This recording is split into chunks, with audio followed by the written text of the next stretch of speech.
पिता संतानहन्तारो यत्पादाम्बुजरेणवः स्वीयानां तान् निजाचार्यान् प्रणमामि मुहुर्मुहुः। यदनुग्रहतो जन्तुः सर्वदुःखातिगो भवेत् तमहं सर्वदा वन्दे श्रीमद्वल्लभनन्दनम्। अज्ञानतिमिरान्धस्य ज्ञानाञ्जनशलाकया चक्षुरुन्मिलितं येन तस्मै श्री गुरवे नमः। नमामि हृदये शेषे लीलाक्षीराब्धिशायिनं लक्ष्मीसहस्रलीलाभि सेव्यमानं कलानिधिं। चतुर्भिश्च त्रिभिस्तथा षड्भिर्विराजते योऽसौ पञ्चधा हृदये मम। पञ्चधा हृदये मम। પંચધા હૃદયે મમ. શ્રી દામોદરદાસ હરસાણીજીના વાર્તા સાહિત્યમાં શ્રી મહાપ્રભુજીના અનુગ્રહથી શ્રી દમલાજીના આશીર્વાદથી આપણે આગળ દમલાજીના જીવન ચરિત્રનું અવગાહન કરીએ. આપણે આગળ જોયું હતું કે શ્રાદ્ધ પક્ષમાં શ્રી ગુસાઈજી એક વખત દામોદરદાસ હરસાણીજીના પિતાશ્રીનું શ્રાદ્ધ હતું ત્યારે પધાર્યા હતા અને દામોદરદાસજીએ ગુસાઈજીને માર્ગની પ્રણાલી કહી હતી, ભાગવતની ટીકા સુબોધિનીજી, આચાર્યજી મહાપ્રભુના ગ્રંથોની ટીકા અને રહસ્ય વાર્તા, આ બધું દમલાજીએ ગુસાઈજીને કહ્યું હતું. એટલે આ પ્રસંગ પછી જ્યારે દામોદરદાસ હરસાણીજી ગુસાઈજીને નમસ્કાર કરવા આવે ત્યારે ગુસાઈજી એમને હાથ પકડીને ઊભા કરી દેતા, નમસ્કાર કરવા દેતા નહોતા. અહીંયા હરિરાય ચરણોએ એના ભાવ પ્રકાશમાં લખ્યું છે કે જ્યારે દામોદરદાસ શ્રી ગુસાઈજીના ચરણમાં પડ્યા ત્યારે શ્રી ગુસાઈજીએ તેમને શ્રી હસ્તથી ઉઠાડી અને પોતાને નમન આદિ ન કરવાની આજ્ઞા કરી. તો દામોદરદાસજી પોતે એવા ભાવથી અહીંયા ગુસાઈજીને નમસ્કાર કરે છે કે નિત્ય લીલામાં શ્રી સ્વામિનીજીના મુખારવિંદમાંથી શ્રી ચંદ્રાવલીજીનું પ્રાગટ્ય છે અને શ્રી ચંદ્રાવલીજીના મુખારવિંદમાંથી દામોદરદાસ હરસાણીજીનું પ્રાગટ્ય છે. એટલે લીલા સંબંધ જોઈને દામોદરદાસ હરસાણીજી ચંદ્રાવલીજી રૂપ ગુસાઈજીને નમસ્કાર કરતા. પણ અહીંયા આપણે જોયું એ પ્રમાણે શ્રી ગુસાઈજી પેલા પ્રસંગ પછી નમસ્કાર નહોતા કરવા દેતા. એનું કારણ ગુસાઈજી વિચારે છે કે દમલાજીના હૃદયમાં શ્રી આચાર્યજી મહાપ્રભુજી સદાય બિરાજે છે, સદાય વાસ કરે છે. તો પછી દામોદરદાસજીને નમસ્કાર કઈ રીતે કરવા દેવાય? એટલે ત્યાં શરીરાચરણો એ વસ્તુ પણ સમજાવે છે કે દમલાજી એ ભલે ચંદ્રાવલીજીના મુખમાંથી પ્રાગટ્ય છે, પણ એમનો જે અંતરંગ ભાવ છે એ તો સ્વામિનીજીમાં છે. આ એક ભાવ અહીંયા પ્રગટ કર્યો છે. એટલે જે મૂળ સ્વરૂપની સ્થિતિ છે જે નિત્યલીલામાં, એ પ્રમાણે અહીંયા બધો પ્રકાર જોવા મળે છે. તો ગુસાઈજી દમલાજીને ના એટલા માટે પાડે છે અહીંયા કે એમના હૃદયમાં મહાપ્રભુજી બિરાજે છે, એટલે નમસ્કાર નહોતા કરવા દેતા. અને ગુસાઈજીનું ચરણોદક પણ દમલાજીને આ જ કારણથી લેવા નહોતા દેતા. એક વખત મહાપ્રભુજીએ દામોદરદાસજીને દર્શન આપીને આજ્ઞા કરી કે તારે ગુસાઈજીનું ચરણોદક નિત્ય લેવું જોઈએ. મહાપ્રભુજી આસુર વ્યામો લીલા પછી પણ દામોદરદાસ અરસાણીજીને દર ત્રીજા દિવસે દર્શન આપતા. અને અહીંયા એટલે જ મહાપ્રભુજી દામોદરદાસજીને આજ્ઞા કરે છે કે તું ગુસાઈજીનું ચરણોદક નિત્ય લેજે.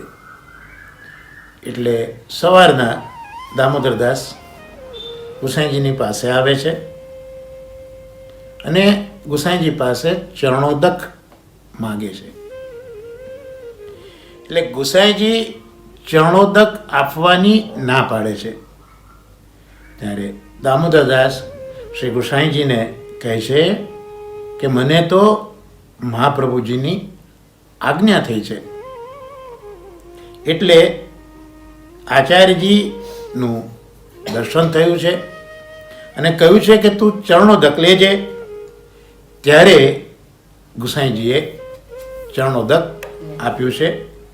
એટલે અહીંયા આ જ ભાવ પ્રકાશ શ્રી હરિરાય ચરણોએ 5મી વાર્તામાં કર્યો કે શ્રી ગુસાઈજી ચરણોદક દામોદરદાસને ન આપતા, દંડવત કરવા નહોતા દેતા. એનું કારણ કે એ સ્વામિનીજીની અનન્ય સખી છે, એટલે એ દંડવત કરે, ચરણોદક લે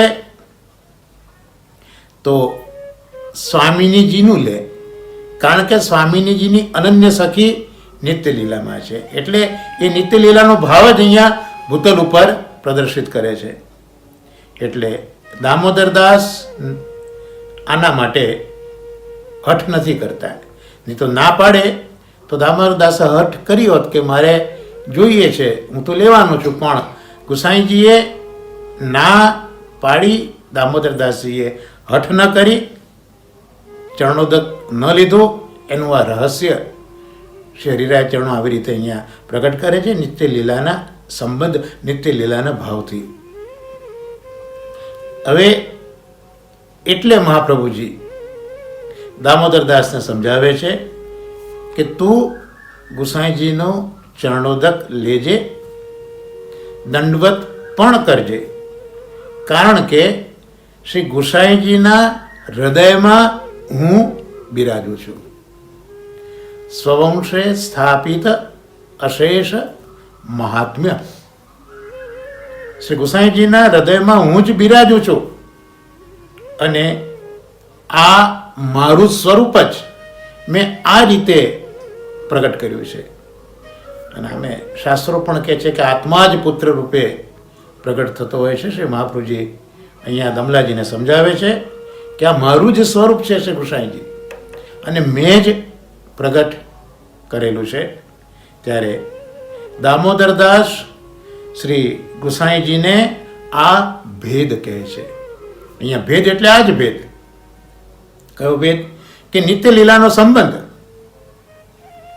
એટલે ચંદ્રાવલીજીના સ્વરૂપમાંથી લલિતાજીનું પ્રાગટ્ય, એટલે લલિતાજી સ્વરૂપ દમલાજીએ નમસ્કાર કરવા જોઈએ, દંડવત પ્રણામ કરવા જોઈએ. ચરણનું જલ છે એ પણ લેવું જોઈએ. પણ શ્રી ગુસાઈજી મહારાજ અહીંયા કહે છે કે નિત્ય લીલામાં તો જે સ્વામિનીજી છે એની અનન્ય સખી તું છે, એટલે તારે એમને જ નમન કરીને દંડવત પ્રણામ કરવા જોઈએ. પણ અહીંયા મહાપ્રભુજી આ ભેદ, આ રીતનો ભેદ સમજાવે છે કે હું પોતે જ શ્રી ગુસાઈજી સ્વરૂપે હું પોતે જ પ્રગટ થયો છું. તો આ ભેદ કયો એટલે ગુસાઈજી મહારાજ પ્રસન્ન થાય છે અને પોતાનું ચરણોદક આપે છે. એટલે ગુસાઈજી મહારાજ પણ કેટલા ઉત્કૃષ્ટ આચાર્ય છે. એ ચરણોદક આપીને મનમાં એમ વિચારે છે કે આ દામોદરદાસ જે મારું ચરણોદક લે છે એ શ્રી આચાર્યજીનો ભાવ કરીને લે છે, મારા ભાવથી નથી લેતા, પણ આચાર્યજીનો ભાવ છે. તો અહીંયા જે આ ભેદની વાત કરી છે એ ખૂબ સુંદર રીતે હરિરાય ચરણોએ સમજાવી છે. ત્યાર પછી આપણે પ્રસંગ જોઈએ છે કે મહાપ્રભુજીએ આસુર વ્યામો લીલા કર્યા પછી દર ત્રીજા દિવસે દર્શન આપતા દમલાજીને, અને માર્ગની રહસ્ય વાર્તા પણ કરતા હતા. આવી કૃપા શ્રી મહાપ્રભુજી કરતા હતા. એટલે શ્રી મહાપ્રભુજી આજે પણ ભૂતલ ઉપર તો બિરાજે જ છે, અને જે અધિકારી જીવો હોય એ અધિકારી જીવોને મહાપ્રભુજી અનુભવ કરાવે છે, દર્શન આપે છે. ઘણા પ્રસંગો એવા આજે પણ સાંભળવા મળે છે. જ્યારે મોરબીમાં પણ બહુ પૂર આવ્યું હતું, મહાપ્રભુજીના બેઠકજીને જે નુકસાન થયું હતું એ વખતે પણ ત્યાં કેટલાક લોકોએ અનુભવ આ મહાપ્રભુજીના સ્વરૂપનો કર્યો હતો, ધોતી ઉપરના ધરેલા કોઈ અલૌકિક પુરુષનો. એ રીતે કેટલીક બેઠકો પણ જે સિદ્ધ થતી હતી ત્યાં પણ મહાપ્રભુજીના દર્શન કોક જગ્યાએ કોઈક અધિકારી જીવને થતા હોય એવા પ્રસંગો આપણને જોવા મળે છે. તો આવી રીતે શ્રી મહાપ્રભુજીએ આસુર વ્યામો લીલા કરી, પણ ભૂતલ ઉપર અધિકારી જીવ આજે પણ દર્શન કરે છે. એટલે જ આસુર વ્યામો લીલા પછી ત્યાં જે હાજીપુર હતું ત્યાં પેલા ભગવાનદાસભાઈને ત્યાં મહાપ્રભુજીએ દર્શન પેલા વૈષ્ણવને આપ્યા છે જે શોકમગ્ન હતા. તો મહાપ્રભુજી આવી રીતે દામોદરદાસજીને દર ત્રીજા દિવસે પ્રગટ થઈ એમની પાસે રહસ્ય વાર્તા કરતા, આવી કૃપા કરતા. અને જો કદાચ ત્રીજા દિવસે મહાપ્રભુજી દર્શન ન આપે તો તે દિવસ દામોદરદાસજીના પેટમાં બહુ જ પીડા થતી હતી અને અત્યંત કષ્ટનો અનુભવ એ કરતા હતા. અને એ પછી દર્શન થાય એટલે તરત એ જે કષ્ટ હતો એ કષ્ટની નિવૃત્તિ થઈ જતી હતી. આવી રીતે કેટલાય વર્ષો સુધી શ્રી મહાપ્રભુજીએ દર્શન આપ્યા છે, આવી કૃપા કરી છે. અને જે વાત રહસ્ય વાર્તા આ દિવસોમાં મહાપ્રભુજી દામોદરદાસજીને કરતા, દામોદરદાસજી એ જ વાત શ્રી ગુસાઈજી આગળ પણ કરતા. અને જ્યાં માર્ગ છે એ માર્ગનો જે પ્રકાર છે એની વાર્તા, માર્ગને પ્રકાશિત કરવાની વાર્તા અહર્નિશ કરતા. શ્રી ગુસાઈજી દામોદરદાસની ઉપર બહુ જ કૃપા કરતા અને કહેતા કે દામોદરદાસના હૃદયમાં શ્રી આચાર્યજી મહાપ્રભુજી સદા બિરાજે છે. એક અલૌકિક પ્રસંગ પણ વાંચવા મળેલો. મહાપ્રભુજીના ત્રીજા લાલ શ્રી બાલકૃષ્ણજીના ઘરમાં એક તિલકાયત થઈ ગયા બ્રજભૂષણજી નંદોત્સવવાળા. એ બ્રજભૂષણજી નંદોત્સવવાળા એટલા માટે કહેવાતા કે જ્યારે જ્યારે નંદોત્સવ થતો ત્યારે ત્યારે આપ એ લીલામાં એટલા બધા મગ્ન થઈ જતા, લીલામય થઈ જતા હતા કે એ લીલાનું અનુસંધાન આપશ્રીને 3 દિવસ પર્યંત રહેતું હતું. એટલે 3 દિવસ પછી એ નિત્ય લીલાનો અનુભવ કર્યા પછી આપ સજાગ થતા હતા. તો આવી રીતે આ પ્રકારના ભાવાત્મક પ્રસંગો આજે પણ પુષ્ટિ માર્ગમાં જોવા મળે છે. એટલે દામોદરદાસજીના હૃદયમાં આ રીતે મહાપ્રભુજી બિરાજે છે હુસૈનજી મહારાજ કહેતા હતા. અને દામોદરદાસને દર 3જા દિવસે આચાર્યજી દર્શન આપતા. એનો હેતુ એવો હતો કે 3 દિવસ સુધી દર્શનનો આવેશ એના અંદર દમલાજી મગ્ન રહેતા. એટલે 3 દિવસ સુધી એ જે શ્રી મહાપ્રભુજીનો અનુભવ થયો છે એનો આવેશ 3 દિવસ સુધી રહેતો. અને 3જા દિવસે અમને પોતાના શરીરની શુદ્ધિ થતી. એટલે વિરહ કષ્ટ પાછું થતું હતું. એટલે પાછા ફરીને સ્વરૂપાનંદમાં દર્શન કરી સ્વરૂપાનંદમાં મગ્ન થઈ જતા. આમ દર 3જા દિવસે કઈ રીતે એનો ભાવ હરિરાચરણોએ અહીંયા બતાવ્યો કે 3જા દિવસે દર 3જા દિવસે દર્શન આચાર્ય ચરણો આપતા. એના દર્શનના ભાવની અંદર જ એટલા બધા નિમગ્ન થઈ જતા હતા કે એમને બીજું કંઈ જ આજુબાજુનું ભાન નહોતું રહેતું. અને એ પરિસ્થિતિ 3 દિવસ સુધી રહેતી હતી. પાછું શરીરને વિરહનું કષ્ટ પડે મહાપ્રભુજી પાછા ફરી દર્શન આપતા હતા. આવો ભાવ અહીંયા શરીરાચરણો પ્રગટ કરે છે.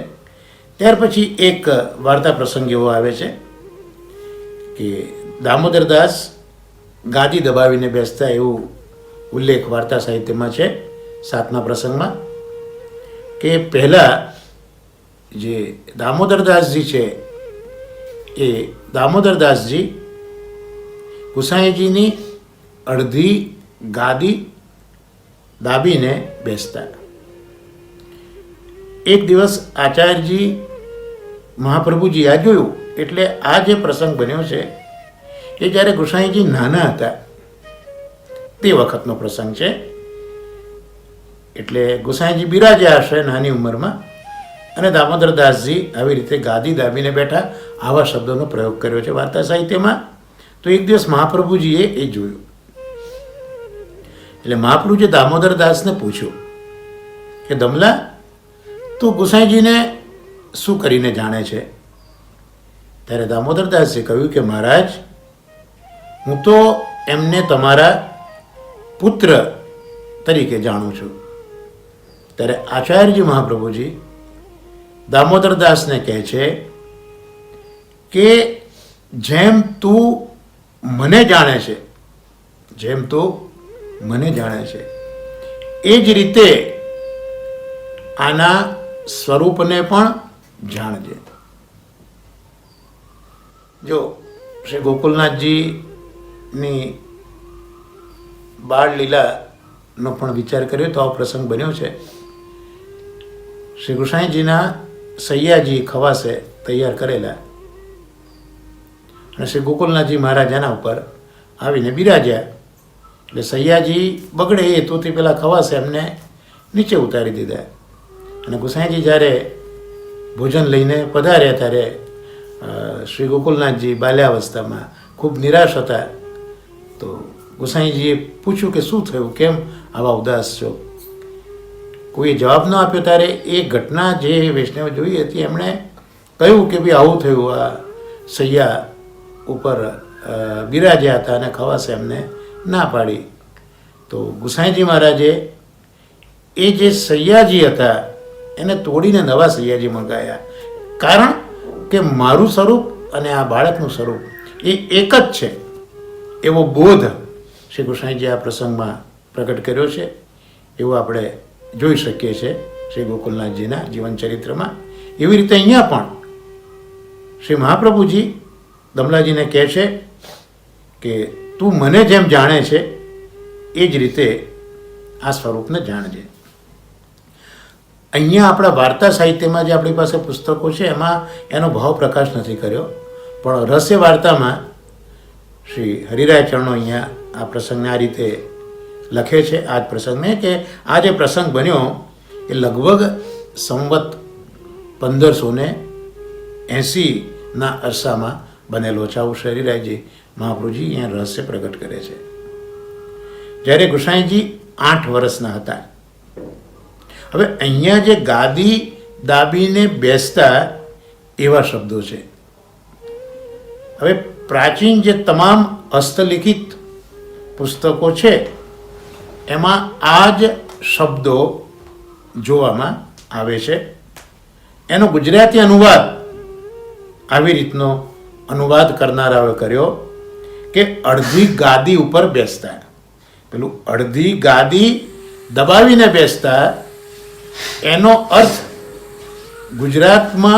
ગુજરાતી ભાષામાં અનુવાદ કરનારાઓ એવો કર્યો કે એ અડધી ગાદી ઉપર બેસતા, જે દાબીને બેસતા એનો અર્થ એવો કર્યો કે એક ગાદી હોય ગોસાજી મહારાજ બિરાજે હોય અને એ જ ગાદીના અડધા ભાગમાં આ બિરાજ્યા, આવો ભાવ વાળો અર્થ કંઈક પ્રગટ કર્યો. તો આ હરિરાય ચરણો કહે છે કે આ અર્થ અત્યંત ભ્રમ કરનારો છે. જે દાબો શબ્દ છે ગાદી દાબીને બેઠા એ અહીંયા હરિરાય ચરણો કહે છે કે અહીંયા દાબીને બેસવું એટલે વાળીને બેસવું.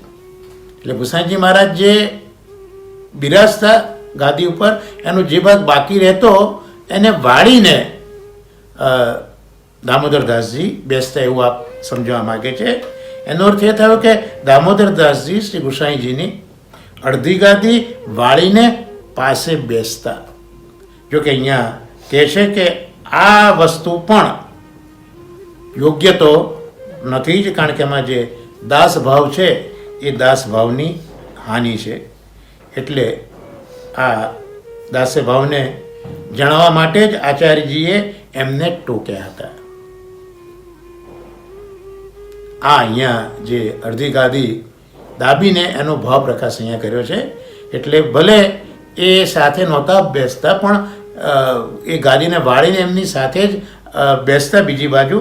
એટલે એ વસ્તુમાં દાસ ભાવની ઉણપ આવે છે. એટલે દાસ ભાવને જણાવવા માટે જ શ્રી આચાર્યજી એમને ટોકે છે.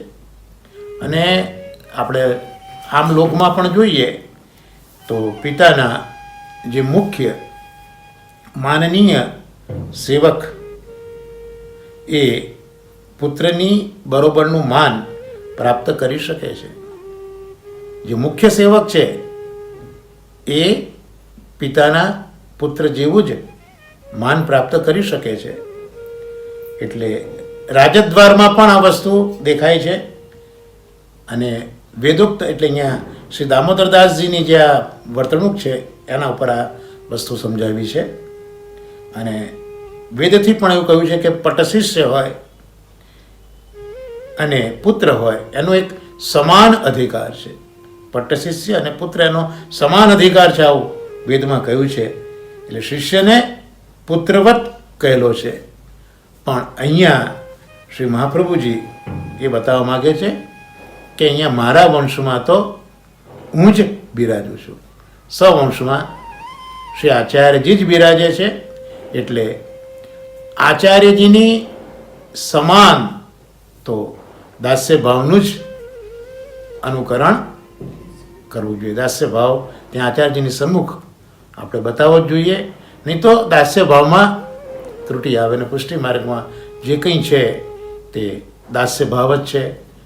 ભલે 4 પ્રકારના ભાવ મહાપ્રભુજીએ પ્રગટ કર્યા જ છે, પણ મુખ્ય ભાવ તો દાસ્ય ભાવ છે. એટલે જો આવું ન થાય તો દાસ્ય ભાવમાં ત્રુટિ આવે. એટલે દામોદરદાસજીને આ કાર્ય બાધકરૂપ તો ન હતું, છતાં આ દામોદરદાસજીના આ પ્રસંગ દ્વારા જે સર્વદૈવી જીવો છે એના માટે શ્રી મહાપ્રભુજીએ આ શિક્ષાત્મક વાત કરી છે. કારણ કે આમ જોવા જઈએ તો દામોદરજી તો શ્રી આચાર્યજીના જ તદ્રૂપ છે, પણ આ પ્રસંગ દ્વારા શ્રી આચાર્યજી આપણા જેવા જીવોને આ દામોદરદાસજીના આ પ્રસંગથી બોધ કરવા માગે છે કે જે વલ્લભ કુલ છે એ વલ્લભ કુલમાં આજે પણ શ્રી વલ્લભ જ બિરાજે છે. શ્રી વલ્લભ કે વંશ મેં સબહી વલ્લભ રૂપ. તો આ એક જે પાયાનો સિદ્ધાંત છે, જે શ્રી ગોકુલનાથજીના બાલાવસ્થાના પ્રસંગમાં પણ આપણે જોયો કે અહીંયા આ ગાદી દબાવવાના પ્રસંગમાં જોયો કે આટલો જ છે કે આપણો જે દાસ ભાવ છે એ દાસ ભાવમાં જરા પણ ત્રુટિ આવી ન જોઈએ. ભલે દામોદરદાસજી તો આચાર્યજીના તદ્રૂપ જ છે, છતાં પણ એ દમલાજીના માધ્યમથી શ્રી મહાપ્રભુજી આપણા માટે આ એક શિક્ષા અહીંયા મૂકે છે. તો અહીંયા 7મા પ્રસંગને પણ આપણે જોઈ લીધો. હવે જે પ્રસંગ બાકી રહે છે એમાં શ્રી મહાપ્રભુજી દામોદરદાસને કહેતા કે આ માર્ગ મેં તારા માટે જ પ્રગટ કર્યો છે. એટલે જ્યાં સુધી શ્રી આચાર્યજીના માર્ગની સ્થિતિ છે ત્યાં સુધી દામોદરદાસની પણ માર્ગમાં સ્થિતિ ગુપ્ત રીતે છે જ. આ 9મા પ્રસંગમાં આ જોવા મળે છે આપણને. એટલે દામોદરદાસને કહ્યું, જ્યારે ઠાકોરજી બ્રહ્મ સંબંધની આજ્ઞા કરે છે ગોવિંદ ઘાટ ઉપર શ્રાવણ સુદ એકાદશીએ, દમલાજીએ સાંભળ્યું પણ છે, પણ પોતાનો સેવક ભાવ અને એમને તો જે મહાપ્રભુજી સમજાવે એની સાથે નિસ્બત હતી. એટલે જ્યારે પૂછવામાં આવ્યું મહાપ્રભુજી દ્વારા કે દમલા તેને કંઈ સુન્યો, ત્યારે આપણે કહ્યું સુન્યો તો સહી પર સમજ્યો નહીં. તો દામોદરદાસજી આવું જે કહ્યું હતું કે मैंने ठाकुर जी के वचन सुने पर समझो नहीं, એ સમયે આચાર્યજીએ કહ્યું કે અજહુ 10 જન્મ કો અંતરાય હૈ. એટલે દમલાજીને કીધું કે હજી તારે નિત્ય લીલામાં પધારવા માટે, પ્રાપ્તિ માટે બીજા 10 જન્મ તારે લેવા પડશે. એનો ભાવ પ્રકાશ અહીંયા કર્યો કે આવું શા માટે, એનો હેતુ બતાવ્યો કે જ્યાં સુધી શ્રી મહાપ્રભુજીના માર્ગની આ સ્થિતિ છે ત્યાં સુધી દામોદરદાસજીનું જે પ્રાગટ્ય છે એ ગુપ્ત રીતે ફરીને થયા જ કરવાનું છે. કોક અધિકારીના હૃદયમાં શ્રી મહાપ્રભુજી આ દમલાજીનો ભાવ એ પ્રગટ કરતા હોય છે. કારણ કે દમલાજી તો આ માર્ગનો સ્તંભ છે. સ્તંભ એટલે જેના પર એક આખું સ્ટ્રક્ચર ઊભું રહે. પાયો, એક ભવ્ય ઇમારત હોય પણ એનો પાયો, એનો સ્તંભ મજબૂત હોય તો જે ઇમારત ટકતી હોય છે. તો અહીંયા પુષ્ટિમાર્ગનો જે કોઈ સ્તંભ છે, કોઈ આધાર છે, આ પુષ્ટિમાર્ગની ઇમારતના પાયામાં આ કોઈ સ્તંભરૂપ હોય આ માર્ગનું, તો એ દમલાજી છે. એટલે મહાપ્રભુજીએ દામોદરદાસના હૃદયમાં ભગવદ લીલાનું સ્થાપન કર્યું છે. એટલે એનું કારણ જે સંપૂર્ણ સૃષ્ટિ છે શ્રી મહાપ્રભુજીની, એના ઉદ્ધારનું નિમિત્ત શ્રી મહાપ્રભુજીએ દમલાજીને બનાવ્યા છે. એટલે દામોદરદાસના જન્મ સુધી આ માર્ગની સ્થિતિ છે. જેમ વલ્લભ કુળનું પ્રાગટ્ય છે એ જ રીતે પુષ્ટિ માર્ગની અંદર પણ અધિકારી જીવોનો જન્મ છે, પણ એમાં દામોદરદાસ એના માટે નિમિત્ત બન્યા છે. એટલે ભક્તિ દ્રઢ કરવા માટે, ભક્તિને દ્રઢ કરવા માટે દામોદરદાસને અનેક વૈષ્ણવમાં દામોદરદાસજીનું આ રીતે પ્રાગટ્ય છે. તો અહીંયા 9મા પ્રસંગનો રહસ્ય ભાવ શ્રી હરિરાય ચરણોએ ખૂબ અદ્ભુત રીતે સમજાયો છે કે આ પુષ્ટિમાર્ગની સ્થિતિ એ કયા પ્રકારે ક્યાં સુધી, એનો ખૂબ સુંદર રહસ્ય ઉકેલ શ્રી હરિરાય ચરણો બતાવે છે કે આ પુષ્ટિમાર્ગ છે એ તો આધિદૈવિક માર્ગ છે, અને આધિદૈવિક છે ને એટલે એ ભાવાત્મક છે. એટલે પુષ્ટિમાર્ગની સ્થિતિ એટલે પુષ્ટિમાર્ગની ભાવાત્મક આધિદૈવિક સ્થિતિની અહીંયા વાત છે. તો એ માર્ગ આ ભક્તોના હૃદયમાં કેટલાક પ્રકારથી રહે છે. આ માર્ગની સ્થિતિ ભક્તોના હૃદયમાં કઈ રીતે રહે છે તો બતાવે છે કે એક તો શ્રી ઠાકોરજી અને ઠાકોરજીની સેવાના પદાર્થો અને ક્રિયાઓમાં ભાવના સહિત ભક્તોને અનુભવ થાય. એટલે આ જે માર્ગ છે એ ભક્તોના હૃદયમાં જે પ્રકારે રહ્યો છે એમાં એક વસ્તુ તો આ છે કે ઠાકોરજી અને તેમની સેવાના પદાર્થો, એમની ક્રિયાઓમાં ભાવના સહિત ભક્તોને અનુભવ હૃદયમાં થતો હોય છે.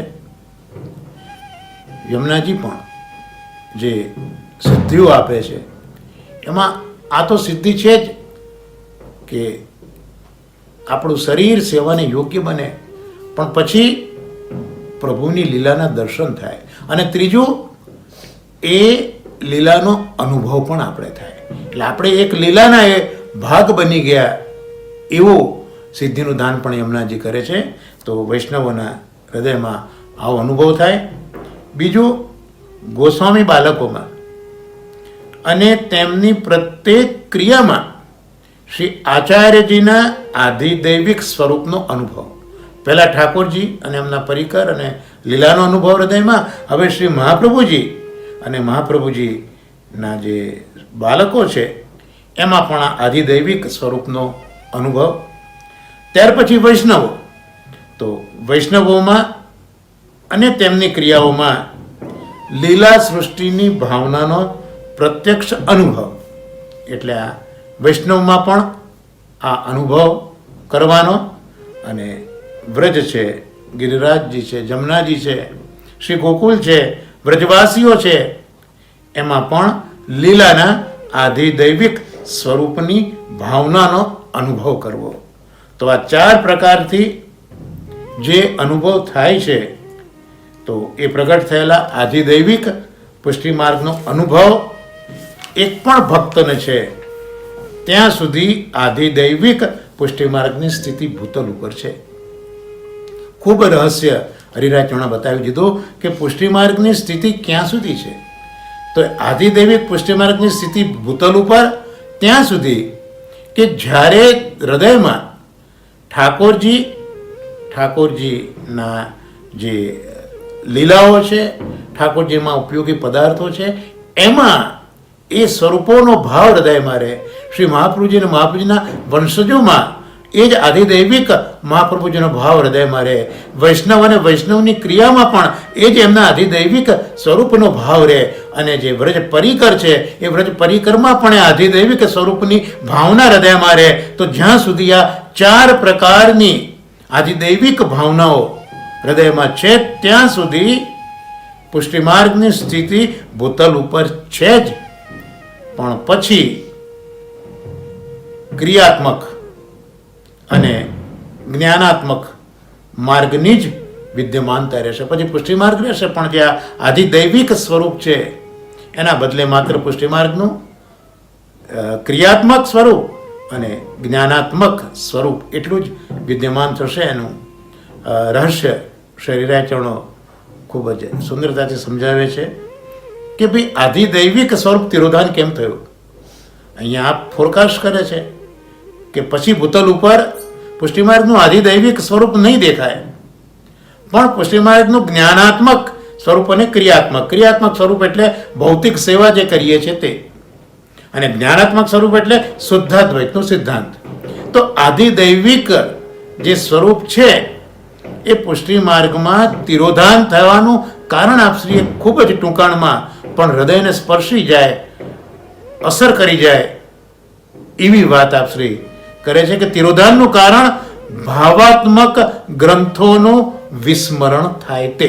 બસ આ એક જ આજ્ઞામાં આપે બહુ જ મોટી વાત કરી દીધી છે કે જ્યારે આ સંપ્રદાયમાંથી જે મહાપ્રભુજીના ગુસાઈજીના જે ભાવાત્મક ગ્રંથો છે એ ગ્રંથોનું જ્યારે આપણે વિસ્મરણ થશે તે જ પળથી પુષ્ટિમાર્ગનું જે આધિદૈવિક સ્વરૂપ છે એનું તિરોધાન થશે. પુષ્ટિમાર્ગ રહેશે ક્રિયાત્મક એટલે ભૌતિક સેવા, અને જ્ઞાનાત્મક તો શુદ્ધાદ્વૈત બ્રહ્મવાદ સિદ્ધાંત.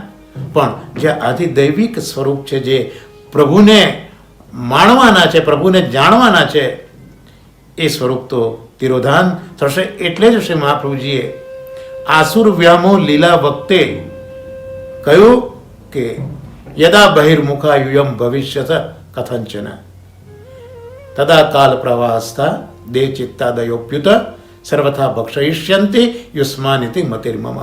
જે વખતે તમે કૃષ્ણથી બહિર્મુખ થયા એ જ સાથે આધિદૈવિક પુષ્ટિમાર્ગનું તિરોધાન છે.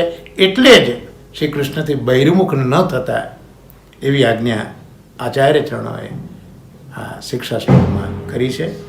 તો આ સાથે શ્રી દમલાજીના જીવન ચરિત્રનો આપણે જે પ્રસંગો જોતા હતા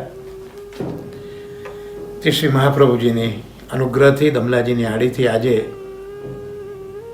શ્રી દામોદરદાસ હરસાનીજીના આ જીવન પ્રસંગો શરીરાય ચરણોના કૃપાથી, અનુગ્રહથી, શ્રી ગોકુલનાથજી મહારાજના અનુગ્રહથી, શ્રી ગુસાઈજી મહારાજના અનુગ્રહથી, શ્રીજી બાવાના અનુગ્રહથી, ટૂંકમાં પુષ્ટિમાર્ગના પાંચે પાંચ તત્વોના અનુગ્રહથી આજે દામોદરદાસજીના જીવનનું જે કંઈ આપણે શ્રવણ કીર્તન સ્મરણ કર્યું તે નિશ્ચિતપણે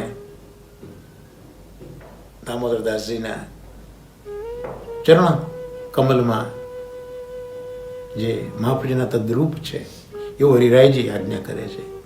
તો એ દામોદરદાસ હરસાનીજીના ચરણ કમલમાં આ સમગ્ર દામોદરદાસ હરસાનીજીના જીવન ચરિત્રનું જે આપણે શ્રવણ કીર્તન સ્મરણ દ્વારા જે નામ સેવન શ્રી મહાપ્રભુજીએ આપણને કરાયું છે તે આપણા બધાનો સ્તંભ, પુષ્ટિમાર્ગનો સ્તંભ, આપણા જેવા વૈષ્ણવી જીવોનો સ્તંભ, શ્રી મહાપ્રભુજીનું હૃદય એવા દમલાજીના ચરણોમાં નિવેદિત કરી અને આજે આપણા આ મંગળવારના શિક્ષાપત્ર મંગળવારના સત્સંગમાં જે વાર્તા સાહિત્યમાં જે દમલાજીની વાર્તાથી આપણે શરૂઆત કરી હતી તેને અહીંયા આપણે વિરામ આપીશું અને બીજા મંગળવારે બીજા જે છે વૈષ્ણવો એની વાર્તા જેમ મહાપ્રભુજી પ્રેસ છે તેમ આપણે જોઈશું. અને હવે આપણો જે બાકીનો સમય છે એ શિક્ષાપત્ર છે રીરાય ચરણોનું, એનું અવગાન આપણે કરીશું. શ્રી રીરાયજી મહાપ્રભુજીની કૃપા અને રમેશભાઈ પરીખનું મિસ કરીને આપણે આ શિક્ષાપત્રનું અવગાહન કરી રહ્યા છે. તો એમાં આપણે ગયા સત્સંગમાં કંઈક થોડીક વાત એ પ્રકારે સમાપનમાં જોઈ હતી કે મનસા ભાવ એ નિત્ય લીલા સર્વા ક્રમાગતા, એટલે જે નિત્ય લીલા છે, વર્ષોત્સવની લીલા છે, આ બધાનું ભાવન આપણે કરવું જોઈએ. તો કોનું કોનું ભાવન કરવું એ આપણે ફરીથી અહીંયા જોઈ લઈએ. શ્રી ગોપેશ્વરજી આજ્ઞા કરે છે કે જન્માષ્ટમીથી માંડીને વર્ષોત્સવના સર્વ ઉત્સવોની લીલા ભાવનાનું સ્મરણ કરવું. પ્રભુએ જે દિવસે જે વાઘા, વસ્ત્ર, સામગ્રી વગેરે ધરવામાં આવે એની ભાવનાનું પણ ચિંતન કરવું. શ્રી મહાપ્રભુજી અને ગુસાઈજીના અલૌકિક લીલા સ્વરૂપનું પણ ભાવન કરવું. હમણાં જ આપણે આ દામોદરદાસજીના વાર્તા પ્રસંગમાં જોઈ ગયા. આમ નિત્ય લીલા, ઉત્સવની લીલા, વસ્ત્ર વગેરેની ભાવના અને શ્રી મહાપ્રભુજી આદિ સ્વરૂપની ભાવના, આમાં 4 પ્રકારની ભાવના આપણે આ ફરીથી રિકેપ કરી લઈએ છીએ કે આ 4 પ્રકારની ભાવના આપણે કરવી જોઈએ. નિત્ય લીલા, ઉત્સવ લીલા, વસ્ત્ર આદિ અને શ્રી મહાપ્રભુજીની ભાવના. અને આ રીતે જો આપણે કરીએ તો આપણું ચિત્ત પ્રભુમાં રમમાણ થઈ જાય, એમાં પરોવાઈ જાય, અને ત્યારે એ સેવાને ચેતસ્તત પ્રવણ સેવા કહેવામાં આવે છે. એટલે મહાપ્રભુજીએ પણ આ રીતે આ લીલાઓનું અવગાહન કર્યું છે ને આપણને સમજાવ્યું છે. આપ સેવા કરી શીખવે શ્રી હરિ. મહાપ્રભુજીએ પણ જે હરિરાય ચરણો આપણને આ 4 પ્રકારની લીલા ભાવનાની આજ્ઞા કરે છે, શ્રી મહાપ્રભુજીએ પોતાના જીવનમાં આચાર્ય તરીકે એ કર્યું છે. એટલે તો શ્રી ગુસાઈજી મહારાજ સર્વોત્તમજીમાં નામ પ્રગટ કરે છે 74મું કે પ્રતિક્ષણ નિગુંજસ્ત લીલા રસ સુપૂરિત. એટલે પ્રતિક્ષણ, ક્ષણે ક્ષણે, ક્ષણે ક્ષણે આપ નિકુંજમાં જે લીલા છે, નિકુંજમાં રહેલો જે લીલા રસ છે એનાથી હંમેશા પૂરિત છે.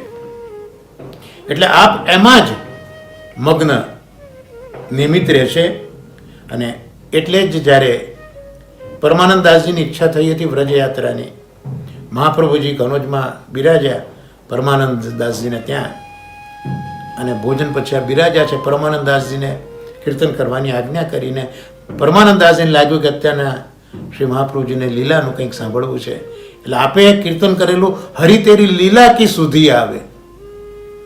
અને 3 દિવસ પર્યંત શ્રી મહાપ્રભુજી જે નિત્ય લીલા છે, જેમાં રાસ મુખ્યત્વે છે, જે યમરાજના તટે, ગિરિરાજજી ઉપર અને વૃંદાવનમાં મુખ્ય એની જે જગ્યાઓ છે ત્યાંની લીલામાં મહાપ્રભુજી 3 દિવસ સુધી ત્યાં પ્રવેશીને રહ્યા છે. અને એ ઉપરાંત જોઈએ તો માનસરોવરની આપશ્રીની જે બેઠક છે, તો માનસરોવરની બેઠકમાં પણ એક દિવસ આપ બિરાજ્યા હતા અને નિકુંજ લીલામાં આપ પ્રવેશ કરે છે, કારણ કે સ્વામિનીજીએ માન કર્યું હતું. એટલે માન છોડાવવા શ્રી મહાપ્રભુજી નિત્ય લીલામાં પ્રવેશ કરીને સ્વામિનીજીને ઠાકોરજી પાસે લઈ જાય છે. આવું કેમ બન્યું? કારણ કે નિકુંજસ્ત લીલા રસ પૂરિત. તો ભૂતલ ઉપર રહીને પણ જે નિકુંજની લીલા રસ છે એનાથી જ આપ પૂરિત રહ્યા છે. તો આપે જે રીતે આ લીલાઓનું સ્મરણ કર્યું છે એવું આપણે પણ કરવું જોઈએ. હરિરાયજી મહાપ્રભુજી સમજાવે છે. એવી જ રીતે મહાપ્રભુજી માટે નામ પ્રગટ કર્યું ગોવર્ધન સ્થિતિ ઉત્સાહ તલ્લીલા પ્રેમ પૂરિત 91 નામ. આપ શ્રીને ગોવર્ધનમાં સ્થિતિ કરવી ખૂબ ગમે છે. શ્રી ગિરિરાજજીમાં, ગિરિરાજજીની તરેટીમાં આપ લગભગ મહિના ઉપરાંતનો સમય બિરાજ્યા છે અને ત્યાંથી બધે વ્રજની પરિક્રમા પણ આપે કરી છે. દિવાળી, અન્નકૂટ એ પણ આપે એ દિવસોમાં ત્યાં કર્યો છે. તો અન્નકૂટના દિવસમાં જે ગોવર્ધન ધારણ લીલાના પ્રસંગમાં જે ઠાકોરજીએ અન્નકૂટ કરાયો છે એ લીલાના સ્મરણ સાથે શ્રી મહાપ્રભુજીએ અન્નકૂટ કર્યો છે. સવાસેર ચોખાનો ત્યાં અન્નકૂટ મહાપ્રભુજીએ કર્યો છે. આમ શ્રી મહાપ્રભુજી પણ આ બધી જે નિત્ય લીલાઓ છે એ નિત્ય લીલાનું હંમેશા સ્મરણ કરીને પોતાના ચિત્તને એમાં જોડેલું રાખે છે, જે આપણે કરવું જોઈએ. તો આ રીતે શ્રી ગોપેશજી આપણને આ બધું સમજાવે છે. અને શ્રી હરિરાય ચરણો એટલે અહીં બે વસ્તુ કહે છે કે આપણે સેવા માટે જ્યારે પ્રયુક્ત થઈએ અને પ્રભુની પાસે જઈએ તે સાક્ષાત સેવા છે. એટલે આપણું જ શરીર અને આપણું જ વિત્ત એને હરિરાયજી સાક્ષાત સેવા કહે છે. અને પરોક્ષ સેવામાં અનુસરમાં પ્રભુના વિપ્રયોગનું ચિંતન કરીએ એને હરિરાયજી પરોક્ષ સેવા કહે છે. તો આ રીતે જે મંગળાથી રાજભોગ સુધીના સંયોગ રસની સેવા અને બપોરે વિપ્રયોગમાં અનુસરનો અનુભવ. તો આ આખો જે નિત્ય લીલાનું સ્મરણ જે કરવાનું છે એની વાત અહીંયા કરી હતી. અને એ આ પ્રસંગમાં મને શાસ્ત્રીજીની એક વાત એમના સત્સંગમાં સાંભળેલી યાદ આવી. અહીંયા જે કહ્યું ને કે જે કંઈ છે તેનું સ્મરણ નિત્ય લીલા એનું આપણે ભાવન કરવું જોઈએ. બહુ સરસ પ્રસંગ શાસ્ત્રીજીએ કહ્યો હતો. એક વખત એ ભાગવત કથા કરી રહ્યા હતા, ત્યાં એક યુવાન એમને પૂછે છે વિરામના સમયે કે શાસ્ત્રીજી ભગવાન મળે ખરા? ભગવાન મળે એવી કોઈ શક્યતા ખરી? કેટલા ટકા? શાસ્ત્રીજી કહે છે કે ભગવાન મળે, 100% મળે. પણ ત્યાં જે પૂછ્યું કે ક્યારે, એ તો ભાઈ એવું છે કે તે ઈચ્છે ત્યારે. જેમ અકબર ગુસાઈજીની પાસે જાય છે ત્યારે ગુસાઈજીએ જ કીધું જે સાહિબ કૈસે મિલે, જૈસે આપ મુझे મિલે, એમ ગુસાઈજી મહારાજ જવાબ આપ્યો છે. તો પ્રભુ જ્યારે ઈચ્છે ત્યારે મળે. મળે ખરા, પણ ક્યારે મળે? જ્યારે પ્રભુ ઈચ્છે ત્યારે. તો હવે પ્રભુ ક્યારે ઈચ્છે? પ્રભુ એવું ક્યારે ઈચ્છે કે હું આ જીવને મળું? તો જ્યારે આપણે પ્રભુના ચરણનું અનુસ્મરણ કરીએ. જો સ્મરણ નથી, અનુસ્મરણ કરીએ પ્રભુના ચરણનું, ત્યારે આપણને પ્રભુ મળવાની ઈચ્છા કરે. અનુસ્મરણ એટલે આપણે શ્રવણ કર્યું હોય, કીર્તન કર્યું હોય, સ્મરણ કર્યું હોય, તો એ બધું જે કર્યું હોય એ પછીનું સ્મરણ, એનું નામ અનુસ્મરણ. શ્રવણ કર્યું એને યાદ કરો, કીર્તન કર્યું એને યાદ કર્યો, જેનું સ્મરણ આપણે કર્યું છે એને પાછા પુનઃ યાદ કરો. તો આવું અનુસ્મરણ પ્રભુના ચરણનું કરીએ ત્યારે પ્રભુ ઈચ્છે કે આ જીવને હું મળું.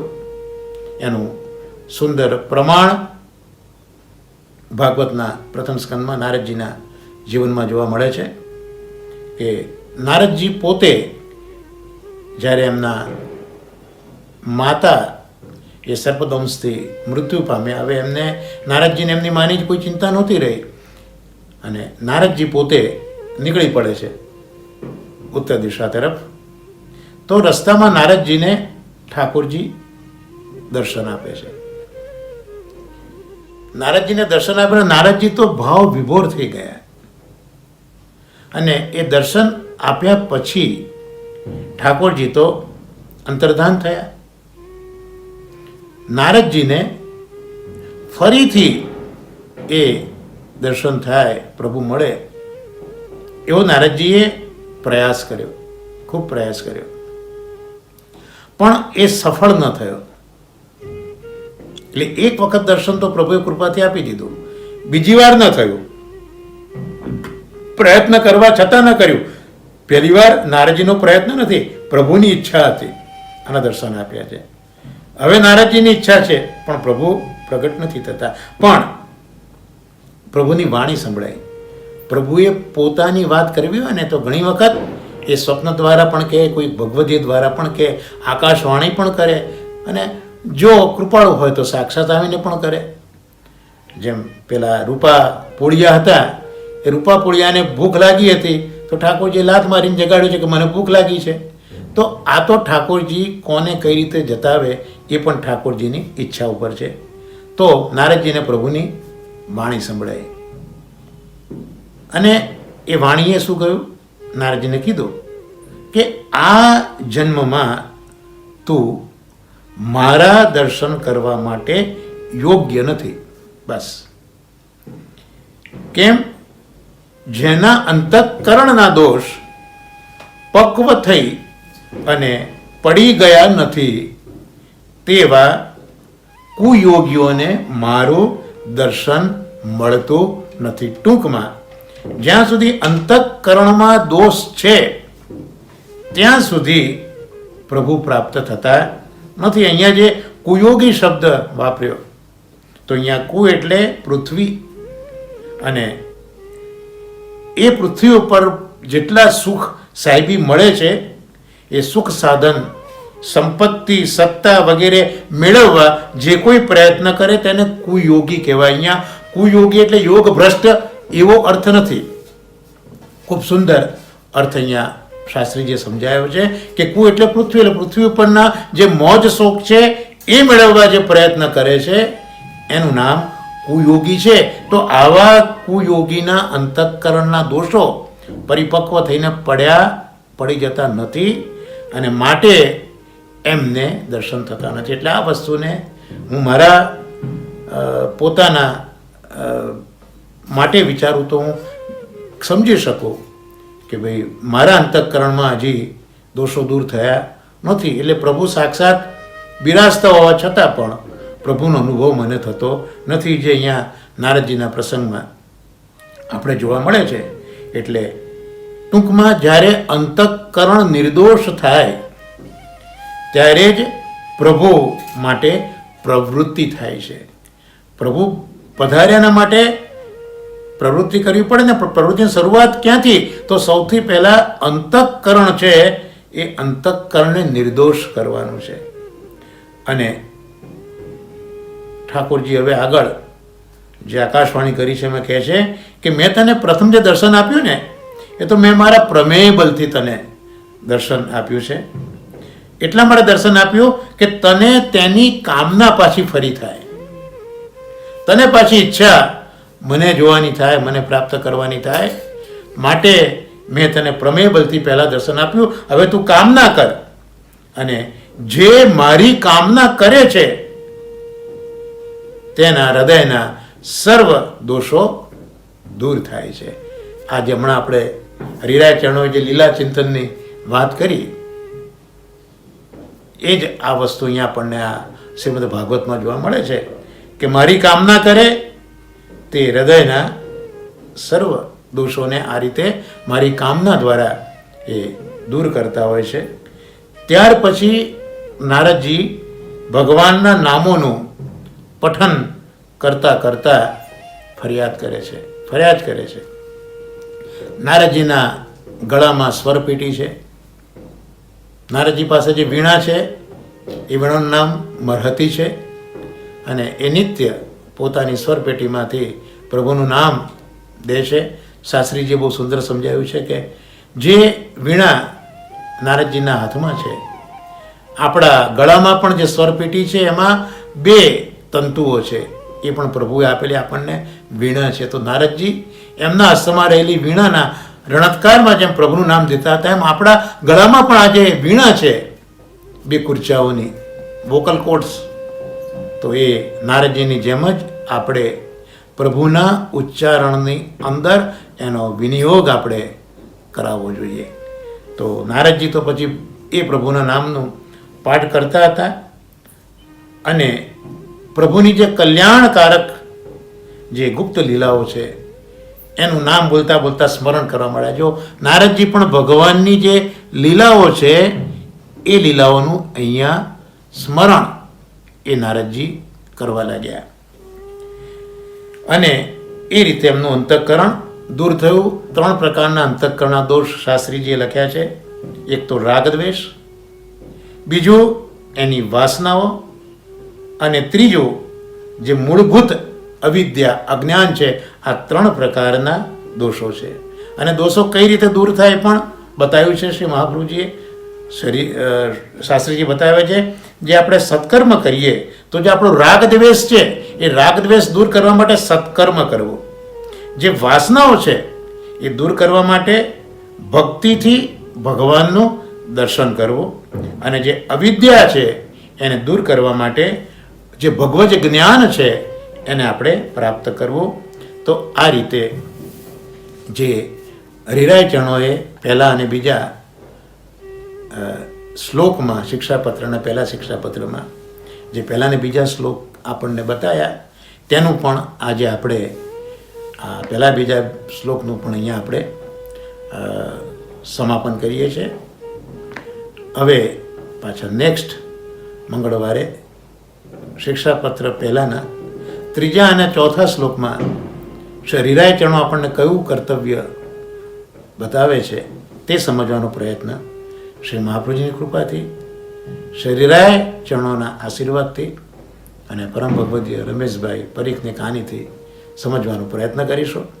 આશ્રયના પદ સાથે આપણે સત્સંગને વિરામ આપીએ. સાથે બોલજો, દ્રઢઈન ચરણન કેરો ભરોસો, દ્રઢઈન ચરણન કેરો, શ્રી વલ્લભ નખ ચંદ્ર છટા બિન સબ જુગમાં જ અંધેરો ભરોસો, દ્રઢઈન ચરણન केरो साधन और नहीं आकली में जासू होत निवेरो, सुर कहा कहे दुविधा दड़ो, बिना मोल को चेरो भरोसो, दृढ़इन चरणन केरो, दृढ़इन चरणन केरो भरोसो, दृढ़इन चरणन केरो. श्री गोवर्धन नाथ की जय.